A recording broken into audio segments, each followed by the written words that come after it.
మన భారత ప్రధాని ఈ రోజున ప్రపంచ దేశాల్లోనే ఒక హీరోగా ఏదైతే మనం మన దేశానికి సింహం అనుకుంటున్నామో, పుల్వామా ఇన్సిడెంట్ తర్వాత కక్ష తీర్చుకుంటామని చెప్పేసి పాకిస్తాన్ మీద దెబ్బ తీసి భారతదేశ సత్తా చూపించినటువంటి మన భారత ప్రధాని పెద్దలు నరేంద్ర మోడీ గారు రెండవసారి ఆంధ్రప్రదేశ్ వచ్చిన సందర్భంగా వారిని నేను హృదయపూర్వకంగా ఆంధ్ర రాష్ట్ర ప్రజల తరపున ఆహ్వానం పలుకుతూ, నాకన్నా ముందు మాట్లాడినటువంటి పెద్దలందరూ కూడా 2014 తర్వాత ఆంధ్ర రాష్ట్ర విభజన తర్వాత 10 సంవత్సరాల్లో ఈ రాష్ట్రానికి అనేక సంస్థలు కానీ, గ్రాంట్లు కానీ, ఇన్ఫ్రాస్ట్రక్చర్ కానీ ఇవ్వాలి అని ఉంటే 5 సంవత్సరాల్లోనే ఈ రాష్ట్రానికి విద్యా సంస్థలు కానీ 11 విద్యా సంస్థల్ని చట్టంలో పెట్టి ఇవ్వాలని ఉంటే ఈ రాష్ట్రానికి 39 సంస్థలు 5 సంవత్సరాల్లోనూ ఇచ్చినటువంటి నాయకుడు నరేంద్ర మోడీ గారు. అలాగే ఈ రాష్ట్రానికి ఇవ్వాల్సినటువంటి నిధులు కానీ, ఇన్ఫ్రాస్ట్రక్చర్ కానీ లక్షల కోట్ల రూపాయలు ఈ రాష్ట్రానికి ఇస్తూ ఉంటే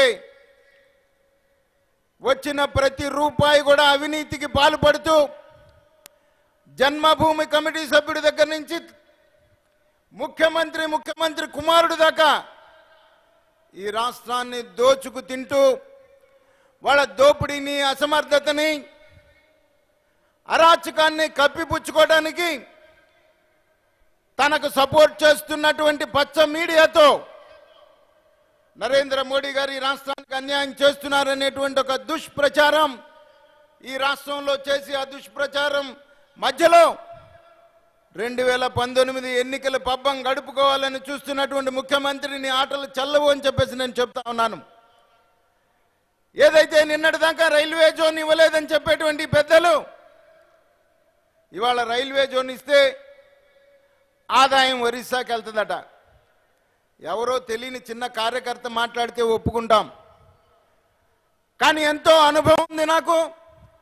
40 సంవత్సరాల అనుభవం ఉన్నటువంటి నాయకుడిని, ఈ దేశంలో నాకన్నా అనుభవం లేనటువంటి వ్యక్తి, అనుభవం కలిగిన వ్యక్తి ఇంకొక లేడని చెప్పేటువంటి ముఖ్యమంత్రి, 14.5 సంవత్సరాలు ముఖ్యమంత్రి చేసినటువంటి వ్యక్తికి రైల్వే ఆదాయం రాష్ట్రాలకు వస్తుందని చెప్పేసి చెప్తా ఉంటే ఇతని అనుభవం ఎంతవరకు మనం ఆలోచించాల్సినటువంటి అవసరం ఉంది. నేను గత 6 మాసాలుగా చెప్తా ఉన్నాను, ఈ రాష్ట్ర ముఖ్యమంత్రి మానసిక వ్యాధితో బాధపడుతూ ఉన్నాడు. మానసిక వ్యాధితో బాధపడుతున్నటువంటి వ్యక్తి ముఖ్యమంత్రిగా పనికొచ్చేటువంటి పరిస్థితి కాదు. మానసిక వ్యాధితో బాధపడుతున్నటువంటి ఇతనికి ఈ రాష్ట్రంలో జరిగినటువంటి దోపిడీ భయం పట్టుకుంది. ఎక్కడ జైలుకి వెళ్లాల్సి వస్తుందో అనేటువంటి ఉద్దేశంతో, ఎక్కడైతే పెద్దలు నరేంద్ర మోడీ గారు ఈ దేశంలో ఉన్నటువంటి అవినీతి పరులను ఎవరిని వదలమని చెప్పేసి చెప్పారో, ఈ అవినీతి పరుడు, ఈ గజ దొంగ ఈ రోజున మతి భ్రమించి తాను ఏ రోజు ఏం మాట్లాడుతున్నాడో అర్థం కానటువంటి పరిస్థితుల్లో మనం చూస్తా ఉన్నాం. చంద్రబాబు నాయుడు, నేను అడుగుతా ఉన్నా నిన్ను, నీ జిల్లాలో ఉన్నటువంటి కాణిపాకం విఘ్నేశ్వరుడు సాక్షిగా నువ్వు స్పెషల్ ప్యాకేజీకి ఒప్పుకోలేదా? నువ్వు ప్రమాణం చేస్తావా అని ఛాలెంజ్ చేస్తా ఉన్నాను.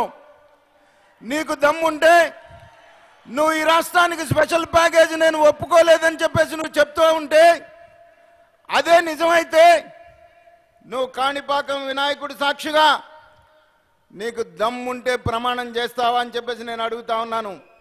నిరంతరం అబద్ధాలతో, మోసాలతో, అవినీతితో నీ చరిత్ర అంతా నీకు కలిసినటువంటి నువ్వు ఈ రోజున నరేంద్ర మోడీ గారిని విమర్శించేటువంటి స్థాయి నీకు ఎక్కడుందని చెప్పేసి నేను అడుగుతా ఉన్నా. ఈ రోజున ప్రపంచ దేశాలన్నీ కూడా నరేంద్ర మోడీ గారిని ఒక హీరోగా చూస్తూ ఉంటే ప్రపంచ దేశాలన్నీ కూడా తన దౌత్య నీతికి దండం పెడతా ఉంటే నువ్వు పాకిస్తాన్ ప్రధానమంత్రి మాట్లాడినటువంటి పలుకుల్ని నీ నేటు ద్వారా నువ్వు పలుకుతావు.